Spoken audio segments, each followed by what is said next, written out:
Alright, we should be live. Microphone looks good. Okay, we're back. It's been a rough weekend.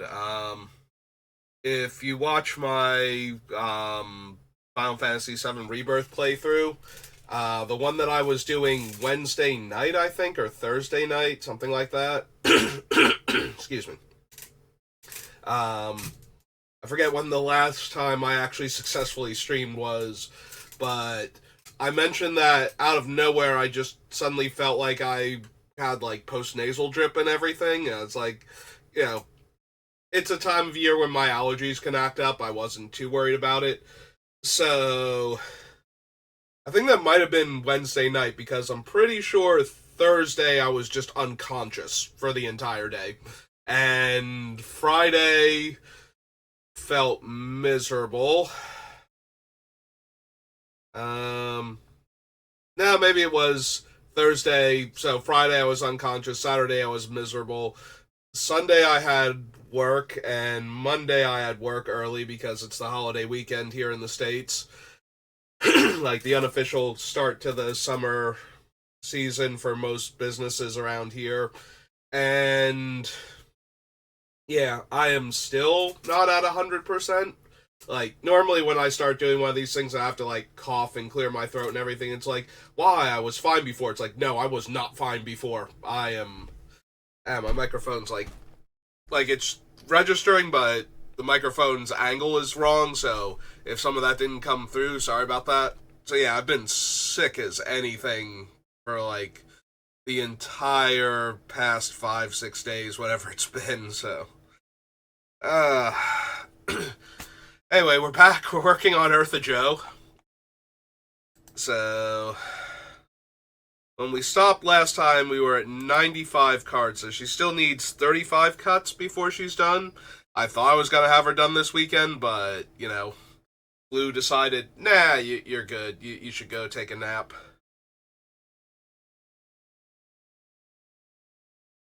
So I'm going to refresh my memory on what we still have on the list because I'm pretty sure we're at that part where I don't love cutting anything.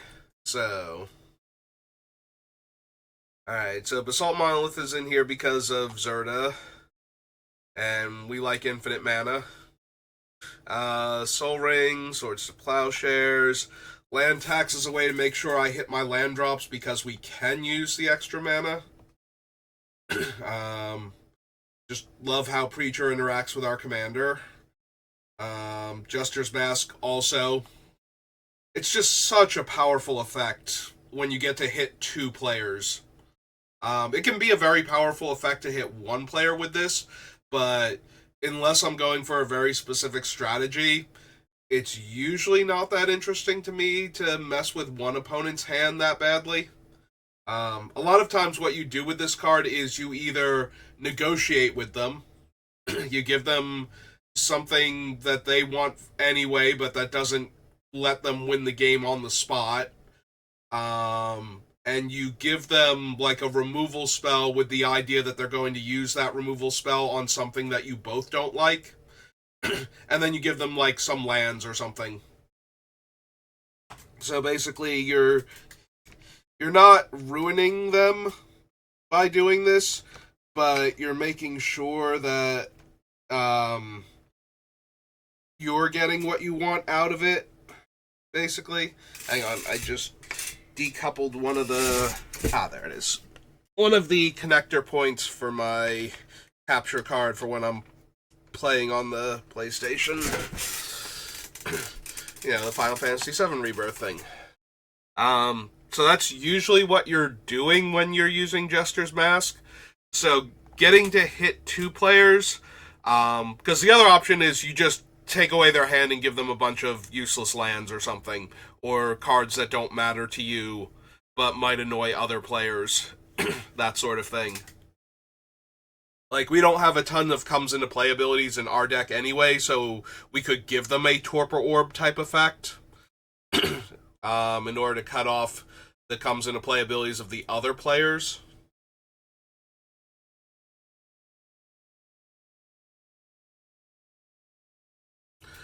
So yeah, those are your two options for Jester's Mask. So being able to hit, like, if you're in a 3-player game, being able to hit both other players with this is really potent. And even in a 4-player game, there's usually one player that's really far behind, and you can choose to help them out, in exchange for them, doing what you kind of need them to do. Or you can, there's the political aspect of it, and there's the, no, I'm just taking away your hand now, and you're going to have to top deck for the rest of the game, essentially. Bubble's one of our card draw engines. Art of Silence. Both messes with the opponents and can be a double disenchant if we can target an artifact creature or enchantment creature with it the first time.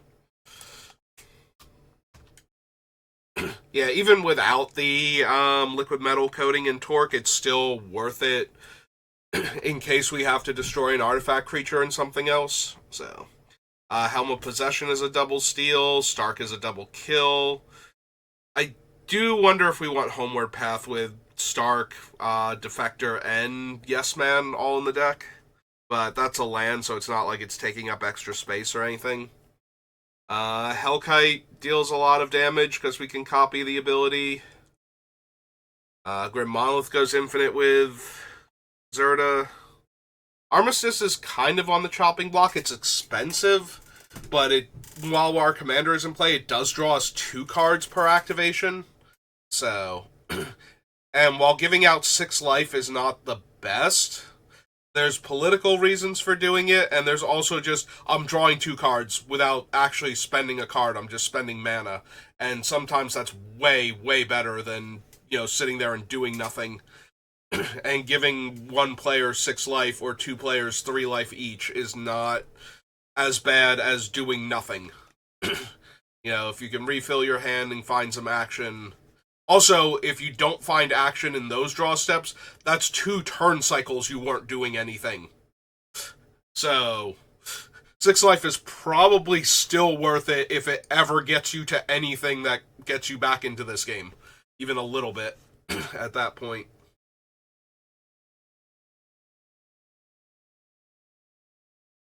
Chiron Negotiations just turns all of our creatures into deal 2 damage to any one of our opponents, or 1 damage to each of 2 of our opponents.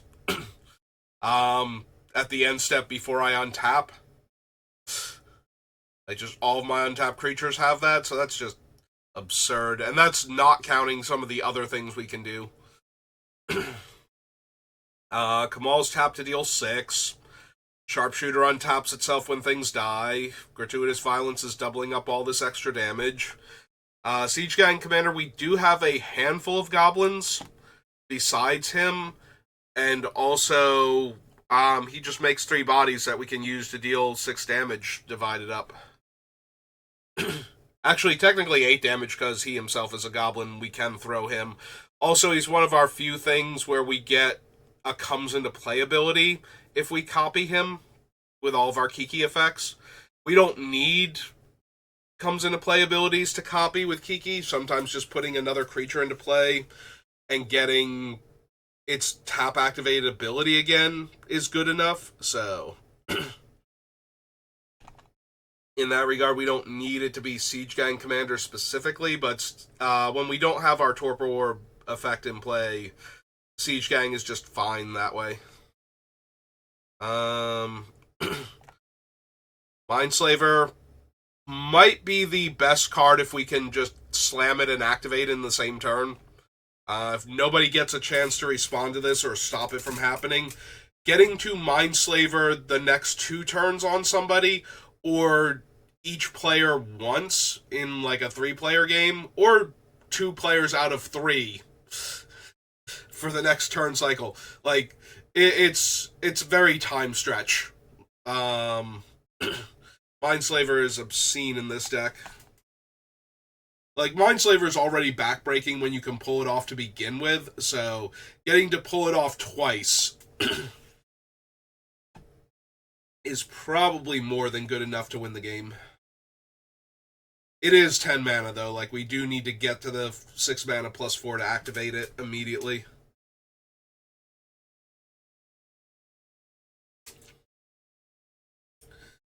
Spike Shot Goblin deals a ton of damage. Salvagers gets back all of our cheap artifacts, of which we have like four that are letting us draw cards.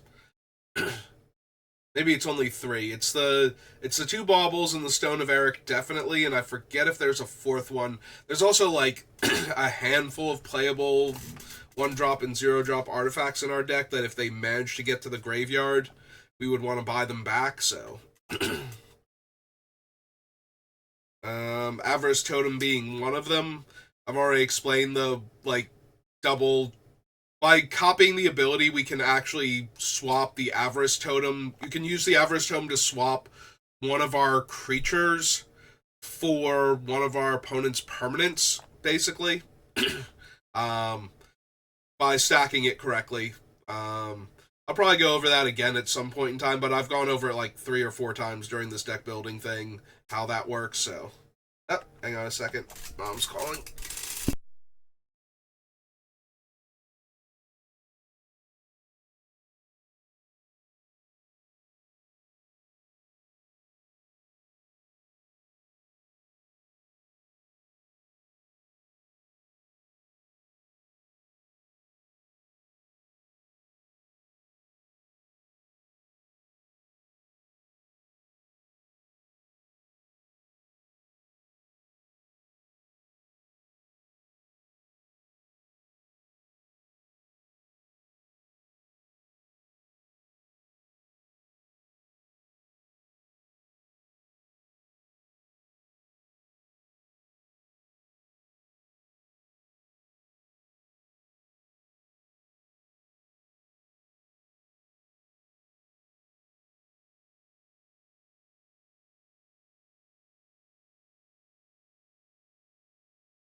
Hey, sorry about that. I don't know if I'm gonna remember to edit this part out or not for the VOD, but if there's just like a minute or two of dead air, sorry. Um, yeah, she stopped by. So my brother stays at our grandfather's house. Um, so apparently my brother got what I had. So I'm gonna be going into work without him today. But that's gonna be my own issue. So anyway, let's get back to the thing. So Ariok Salvagers buying back our stuff, Avarice Totem combo. Double copy Kiki means that any of our tap pingers or anything else that we've got going on is that much stronger. Because we'll get to make 2 copies of them. Kumano is another Hellkite. Sensei's top. Doesn't target, it's just, you know, it doesn't have any extra synergy in our deck, but I always run all the fetches anyway in the dual lands, so to have perfect mana most of the time. So that extra deck manipulation is usually super helpful. Signet for ramp, Mishra's Bauble is another card draw engine, Vanguard of Corindor is a double removal spell, assuming we can't do anything else cool with him. Yeah, even when we can't actually like combo him with anything, he's still good enough.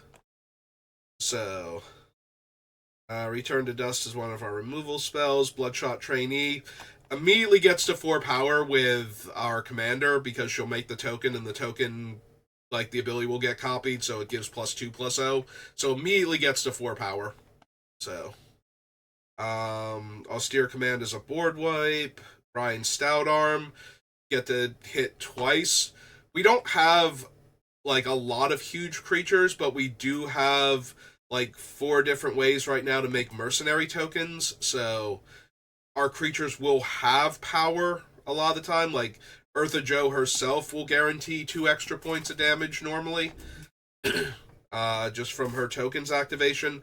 Plus, we have the Posse Boss and Form a Posse to make more of those tokens, so very high chance that as long as none of those cards get cut, Brian's going to deal a ton of damage, even with our lower power creatures. Flamekin just adds a ton of mana. Since it has a target ability, and because we actually check this on the thing, when we copy the activation the first time, we only need to activate it one more time for this ability to have resolved 3 times in order to get the 8 red mana. So we actually turn 4 mana into 8 red mana instead of 6 mana into 8 red mana. So we're actually getting a 4 mana boost from this thing existing at the same time as Ertha Joe. It does all have to be red, but we have a lot of colorless stuff we can spend mana on, so... 1,000-Year Elixir is giving our activated abilities haste and giving us an extra use out of one of them. Thornbite is mostly in here for the ability to untap the equipped creature.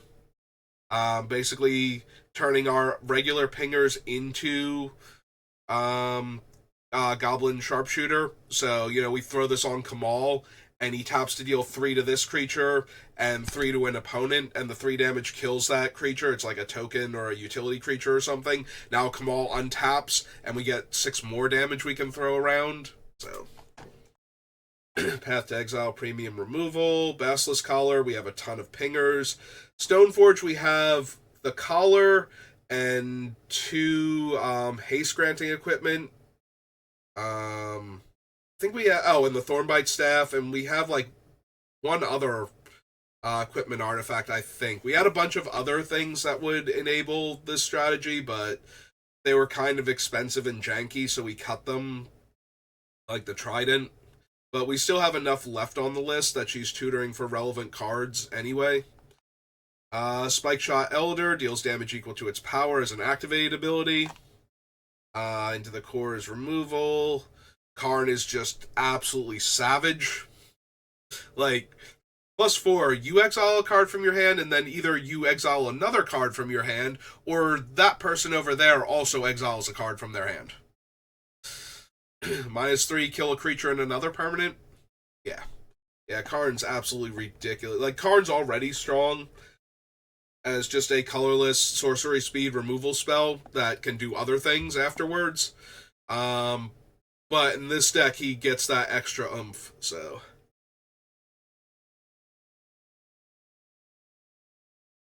Aurabrass to give everything haste. Humble Defector can let us draw 4 cards per activation, so...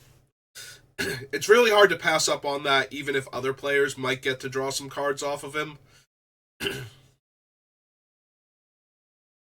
Walking Ballista just does a ton of damage and is a sink for the infinite colorless mana that we can generate.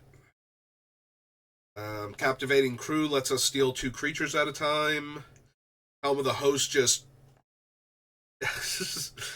if the whole deck revolves around how cool it is when we have Ertha Joe in play, Helm of the Host is, okay, what if we had 2 Ertha Joes? Or 4 Ertha Joes? Just, what if we had Ertha's Joe?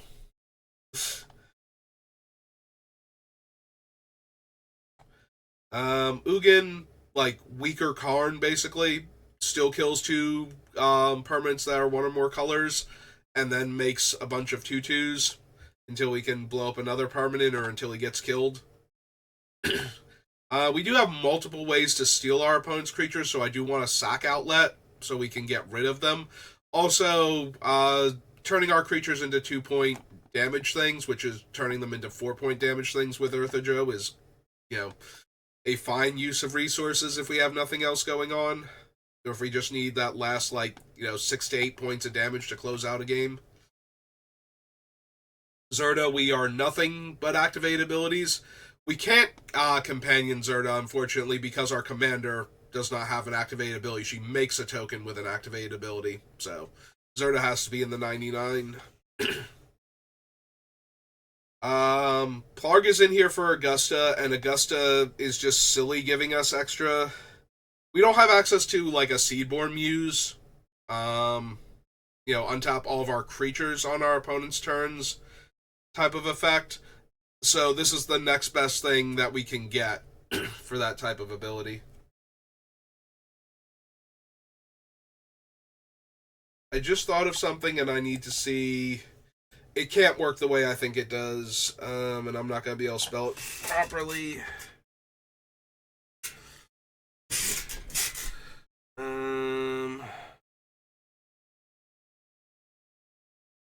Okay. Yeah, I just had this moment where I'm like, wait a minute, this can't be an infinite combo, right? Because it would already be an infinite combo with any pinger to begin with, and it's 1 mana. Yeah. Yeah, the thing is, the creature has to be attacking, so once you remove it from combat, it's no longer a valid target for the ability. Okay, I just had to double check that. So yeah, I would need to have vigilance on my creatures in order for that to do anything with our deck. Sorry, it just reminded me of reconnaissance, and I'm like, wait a minute, is there some incredibly broken thing we can do with reconnaissance here? And the answer is no. Because once we remove it from combat the first time, it's no longer an attacking creature. And since it doesn't have vigilance to begin with, it would already have been tapped, so we can't get a second activation out of the ability the way we're doing it right now.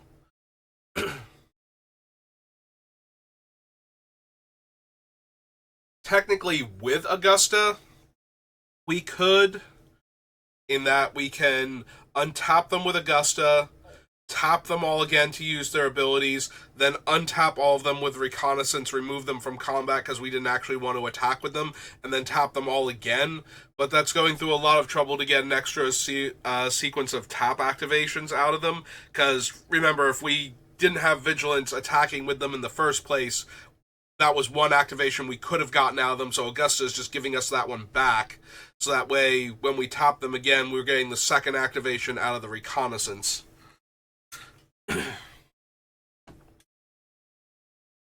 Reconstruct history. So this is one of those ones that can go, but it's giving us back like 5 different card types that we're running, right? So artifact, enchantment, instant, sorcery, and planeswalker. We have all those card types in our deck in multiples. Like we have like 3 or 4 planeswalkers that we're running, I think. It's like, I know we're running Karn and Ugin, and if those are the only 2, then I still stand by the idea, because they have to die if they come into play. Like, they will ruin our opponents if they're just left to run rampant for a few turns, because they gain so much card advantage. Especially Karn, but even Ugin's just way too much, I think. Yeah, getting to blow up your creature and your enchantment, or your creature and your artifact that's 1 or more colors, or your creature and your planeswalker, like, that's just way too much power to have every, like, Ugin we get to activate twice and he dies, or once then an uptick. Not that one. Ineffable. There he is. Oh no, we only get to down tick him once. He's -3 on that ability. So we get to down tick him once, destroy a creature and another permanent that's 1 or more colors. Then we have to uptick him twice.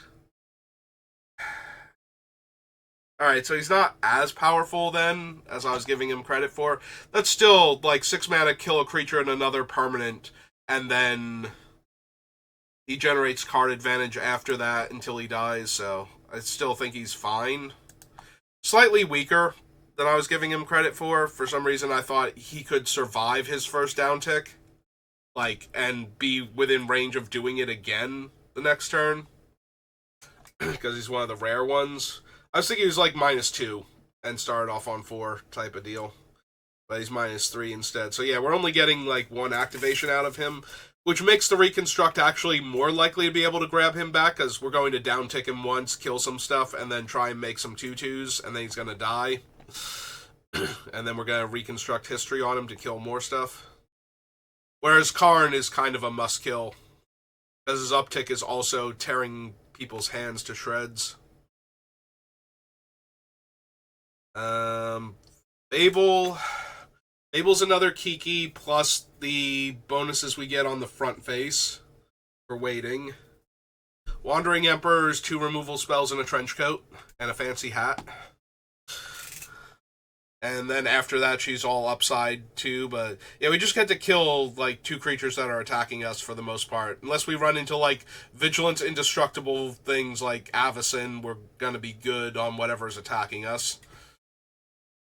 Jaxus costs mana to activate and requires us to discard a card, but lets us draw cards when the copies die this turn. So, yeah, getting to draw 2 cards by discarding a card and making 2 copies of our other creatures seems pretty good. Firebomb is one of those cards that interacts with the stupid salvagers and can kill a creature and another permanent. So it's expensive, but we have ways to generate huge and in some cases infinite amounts of mana, so it's not unreasonable. Like our 2/1 that makes red mana when we activate the 3rd time. We get to turn 4 mana into 8 mana, which is enough to cast and activate this thing. So we get to go from 4 mana to, oh, here's my Goblin Firebomb at instant speed, kill your guy in your land.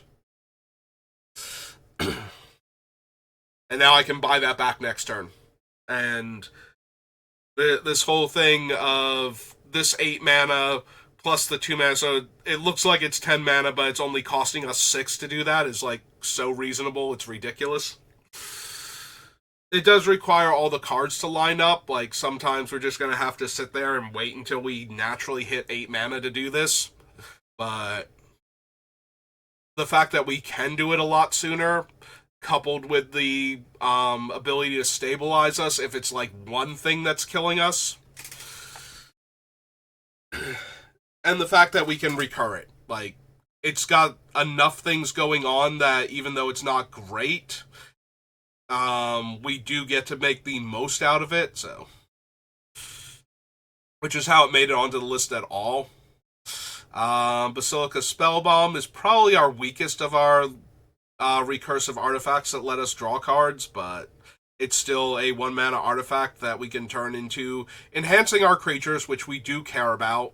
Even though we're usually not attacking for damage, we do have a lot of creatures that just care that their power is certain numbers to make that damage better. So even if we're not going to go, oh, my creature is +4/+4 and flying now, yay, we get to get in for like 6 damage instead of 2 damage.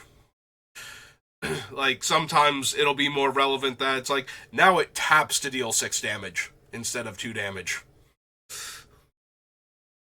Type of thing. City on Fire to multiply our damage. Ortheon is our worst. Our worst Kiki Jiki, but, you know, Kiki's so powerful that being a bad Kiki Jiki is still pretty decent. Also, we can get to the part where we have all this mana and we just make 10 copies of one of our creatures, and it doesn't have to be a great creature at that point to kill our opponents. The fact that we can copy the fall in order to deal more damage to the creatures and therefore get a larger token, or to kill 2 things and maybe get like a medium-sized token or something, you know, kill your big guy and your utility creature and give me a 2/2 or a 1/1. That's fine, you know. Okay, if we're killing a utility creature, we're probably getting like a 5/5 out of it. But yeah, if we kill like your 4/4 that has massive upside if it stays in play, and like your 6 thing, and I get like a 4/4 out of this or whatever, I can't math right now, or ever, really, then I think we're getting enough out of this card. And we do deal damage to stuff with all of our other effects, so if we triple the damage that our 1 damage pinger is dealing to your 1 target, and that just makes our orc army like a 9/9 or something, because we activated Spike Shot Elder and shot your guy for 3 damage instead of 1 damage, and so now we get to put 2 more counters on my thing, and And we got to copy the spike shot trigger and deal 1 damage to the other thing, and now we get an extra counter on it because it was a 2 tough. Yeah. You see how this can get out of hand even with, like, minor things because of the way our deck is set up, so... And then we can throw that token with Brian Stout Arm or something and deal a ton of damage because we get to deal twice as much damage effectively and gain that much life.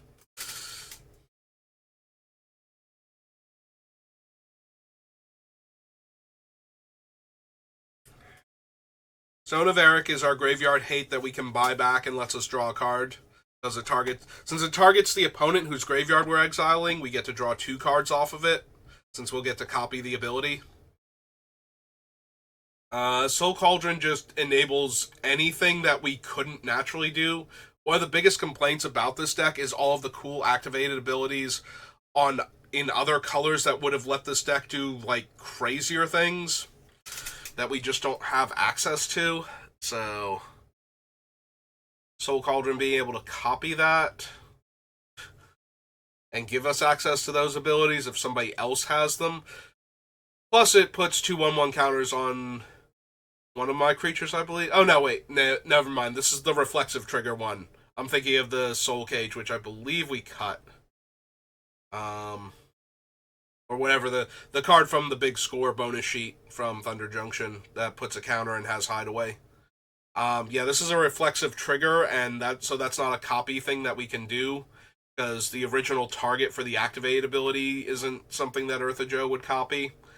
But it still gives us 1/1 counters, gives us a backup graveyard hate, and when we do steal a relevant activate ability that targets, we're going to have a good time. Realm Scorcher is our better Shiva and Hellkite. Stroke is removal. Axonal is always one of the easiest cuts out of the damage dealers, but we do enough that we should be able to flip him back over when he dies, if he dies to non-exiling removal. And by himself, he is usually a higher damage multiplier than the triple damage spells. But as soon as we start adding anything else to that, he usually falls off immediately because he can only turn it into 4 damage. And we've had this discussion a few times before, because I always bring this one up because it always trips up new players. The replacement effects that multiply damage or change how much damage is dealt do not work the way you want them to. Ever. Unless your opponent is bad. Or also doesn't know how they work. So...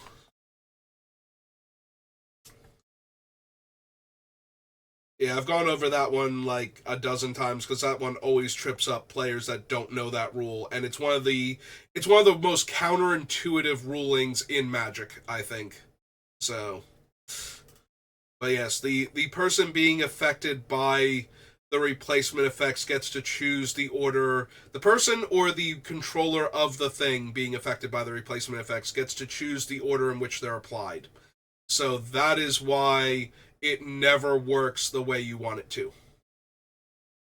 Because the opponent or the opponent's creature is the thing that you're dealing damage to. So it will always be the worst case scenario for you. And I've gone into that one in depth a few times, but yeah. And it always catches new players. There's our extra token makers. Again, tie, very similar to the other ones. It's like, if it would deal that damage, it deals that much damage plus X instead. And usually we want to overkill things for our other cards, but if we happen to kill them exactly with tie, she's down for that, and we get to draw some cards. So we can decide at the time which one we want to do, but usually we just want to do as much damage as possible and kill our opponents quickly. Dio-chan, very political card in this game, especially with our Ertha Joe. I'm going to tap to destroy this creature, but because I have more than one other opponent who isn't the controller of the creature I just murdered, what would you like to destroy? if I gave you the option. If you're a recruiter, we have infinite 1 and 2 power and toughness creatures running through this deck, so both recruiters are top tier in this deck, I think. They can basically tutor for almost every creature in our deck. Not really, but there are so many of them we can just tutor for because we want them. Chaos Wand. So Chaos Wand is one of the more, this is a fun card, but if you've ever played with Chaos Wand, one of the things that I most often do with it is go by the situation. So I will try and wait as long as possible to activate it, and if nobody does anything to provoke it, then we use it like end of the opponent's turn before we untap. But my goal is usually to try and use it as a backup counterspell for the game-ending plays that somebody's going to make.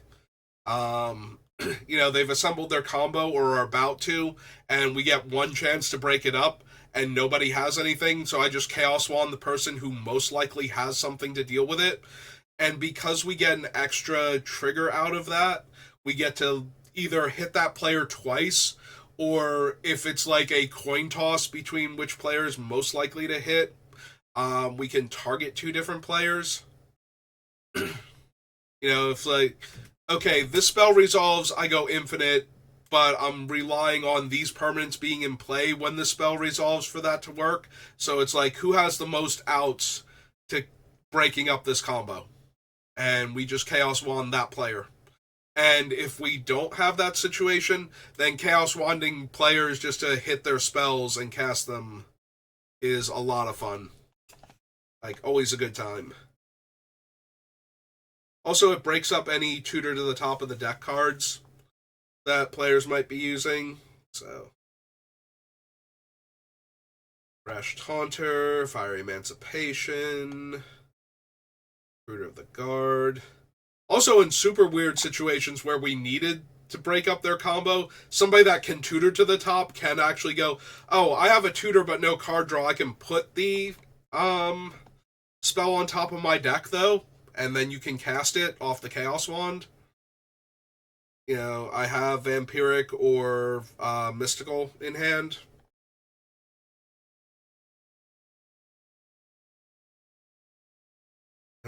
Brash Taunter, Fire Emancipation.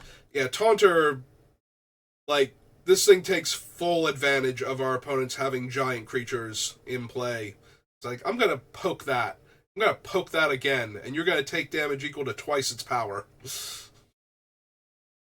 Because of that.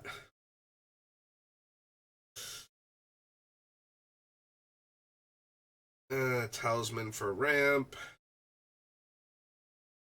I don't know that I need to send from Avernus, but a lot of our stuff that we care about are creature-based, so being able to pull back a large number of creatures just seems way too good to not have in our deck.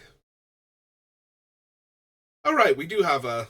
I just saw Drum Bellower, so I was starting to scroll down, I'm like, oh wait, we do have a, what's her name effect?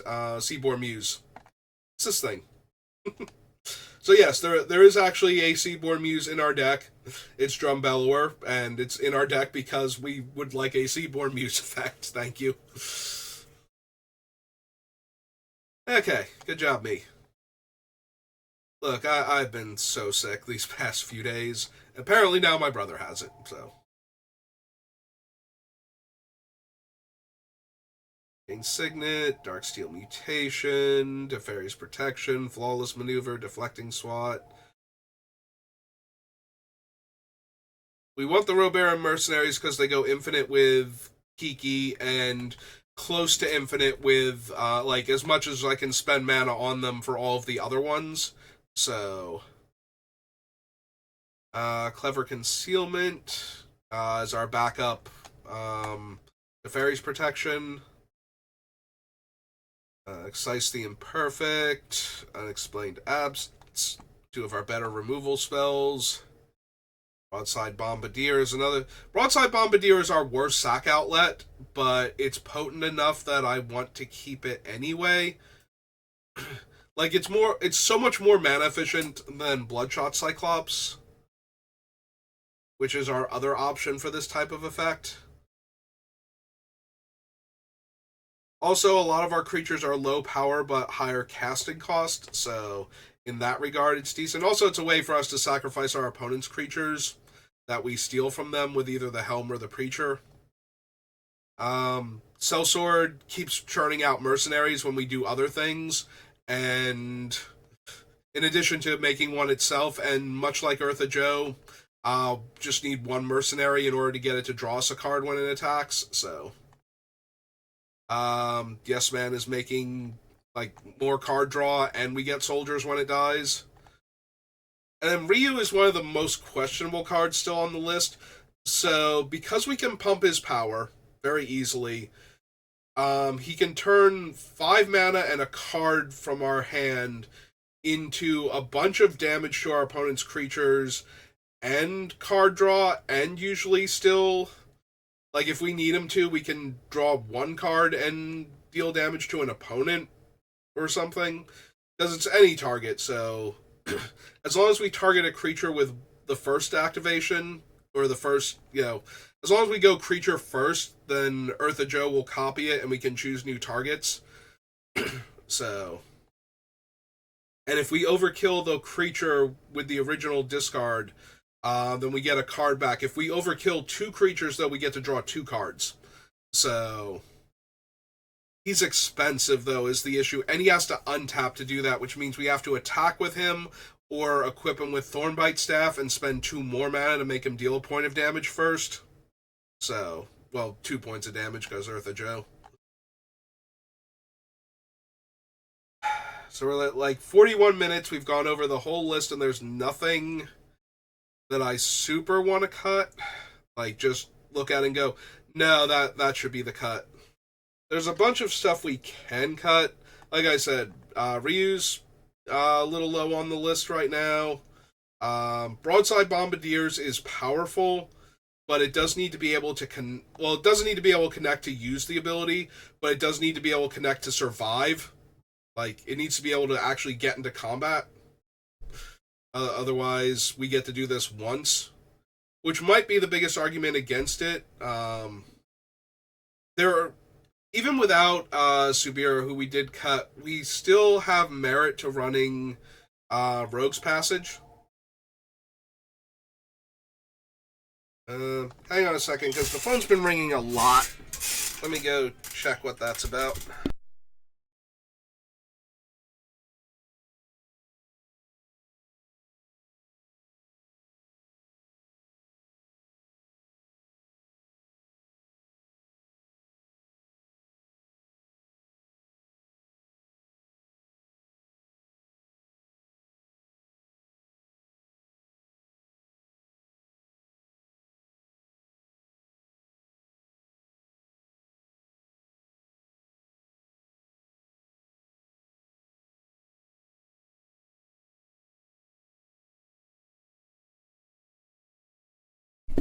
Alright, I'm back again. Mom just came home, so she's gonna figure out why the phone's been ringing off the hook. Like, I knew it wasn't her because she calls my phone, so. But yeah, we don't have a lot of ways to keep this alive, so maybe it's not worth it. We still have Stout Arm and Weaponize the Monsters to get rid of our opponent's creatures that we steal. We have 3 different steal effects, because I'm not even counting the Captivating Crew right now. So we have 3 different ways to steal things, which makes me want sacrifice outlets for our opponent's creatures. But maybe Broadside Bombardiers is not the best one. So yeah, I can see cutting that one. We have to make cuts. I can see cutting Ryu too. Like, he works super well in the deck if we can get him to do his thing, but he does have to attack or otherwise become tapped. So yeah, I think we can probably cut Ryu then.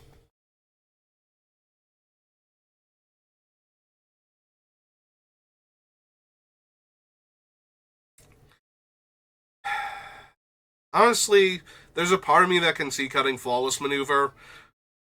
there was a time where this card could not get cut from a deck, and that time was before Farewell became one of the best catch-all removal spells in the format, and also before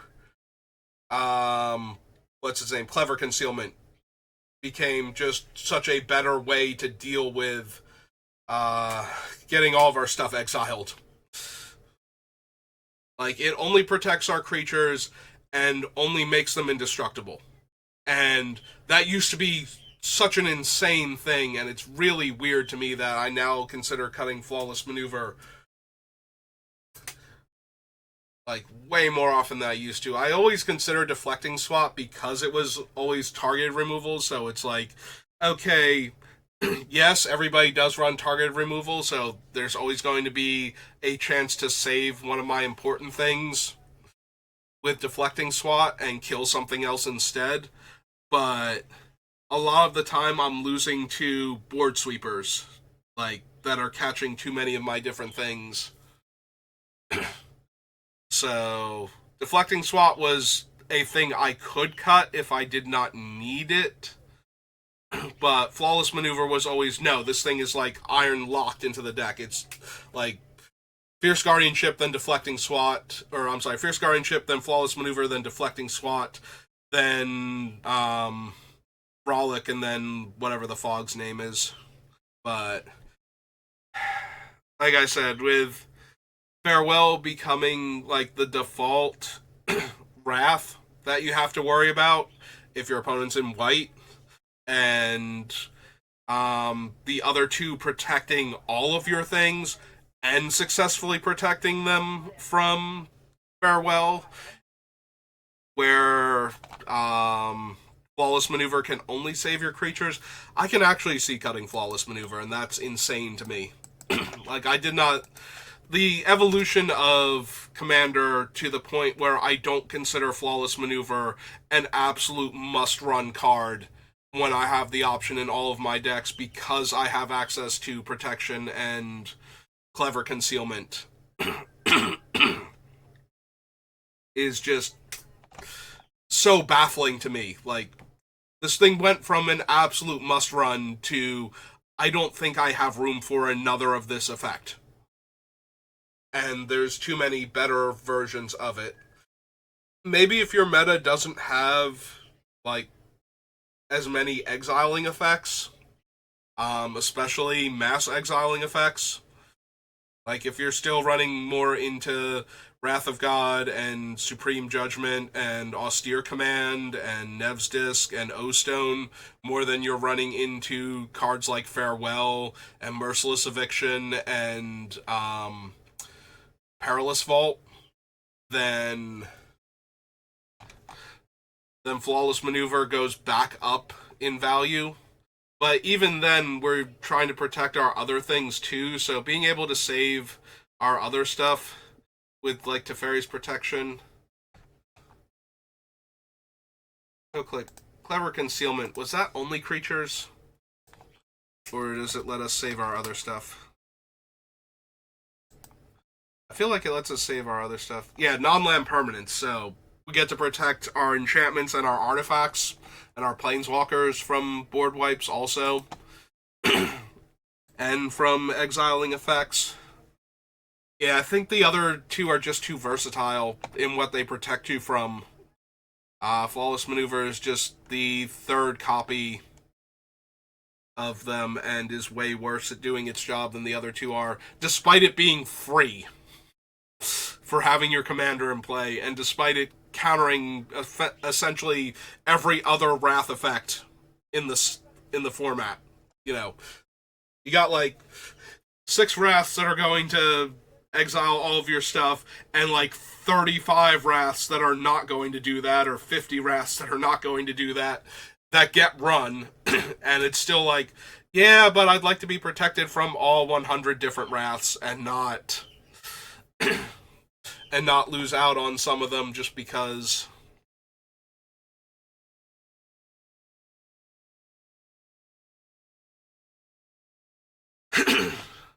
Alright, so I think we can cut those 3, because I want to make some cuts too before I end this stream. So the biggest argument for cutting Soul Cauldron is that we have... Actually, you know what? Maybe the argument isn't for cutting Soul Cauldron. Maybe the argument is for cutting the Lion Sash as one of our graveyard hate. Because we have the Stone and the Soul Cauldron as graveyard hate, so maybe we don't need Lion Sash then.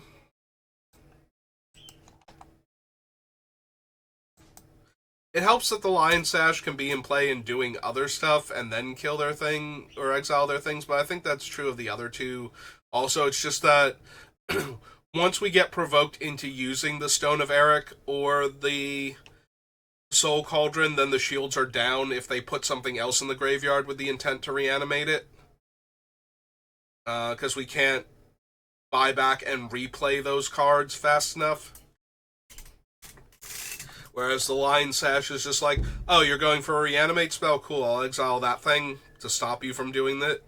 And then it's like, oh, you put something else in your graveyard to reanimate? Well, I still have mana up, so.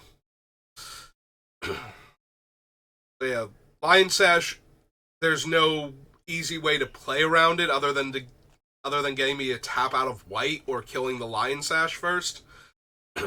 Which the only thing about that is it might be easier to do that than it is to deal with the Soul Cauldron or the Stone of Eric for a base black Reanimator deck.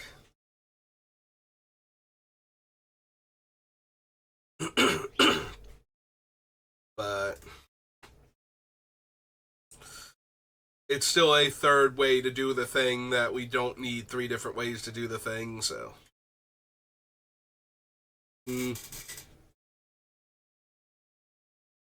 So Ascend from Avernus gets us back all of our creatures, essentially, and Reconstruct History gets us back anything else.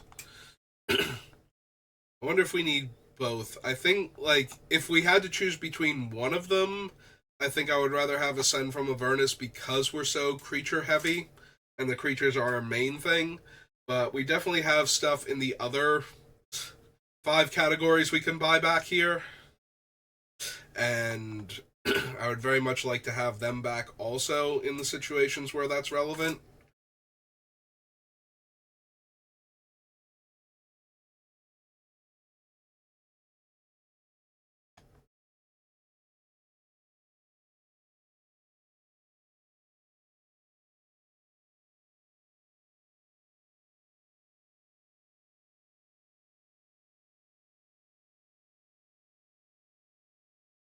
Well, getting rid of Lion Sash does diminish the Stoneforge Mystic a little bit, but I think that's fine. We have too many other important equipment to be able to fetch.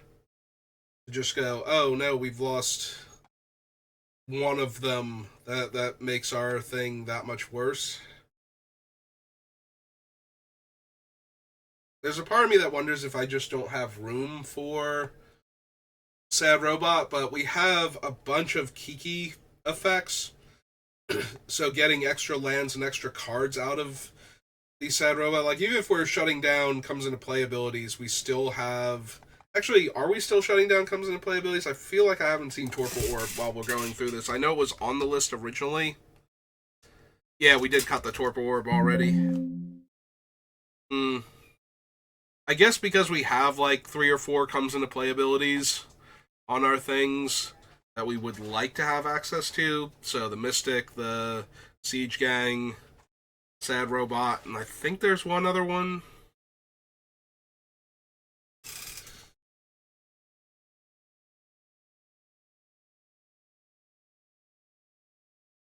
Went too far. Go back to roughly where the Sad Robot was, somewhere around here. Alright, Umar versus Kagazan, so there we go. We didn't go too far.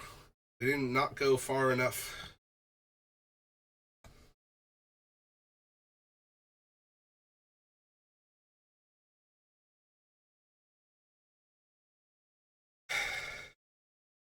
We do have a bunch of ways to draw extra cards. And Armistice is so mana intensive. but we don't have to jump through any hoops to use them on future turns. Like Yes Man and Humble Defector, we need to grab back from our opponents in order to guarantee we can activate them. Also, Armistice is one of those cards where it's like nobody remembers this card exists, and this is the perfect deck for it, it looks like. So I kind of want to keep it. We already had to cut other cards that fall into that category. I'd like to keep at least one of them if I can, but maybe I just don't have room for everything.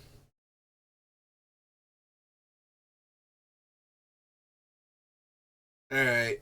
Well, we managed to cut 4 cards, which, is a good rebound from being sick all this time. So, start to get back into the flow of things. Alright. Yeah.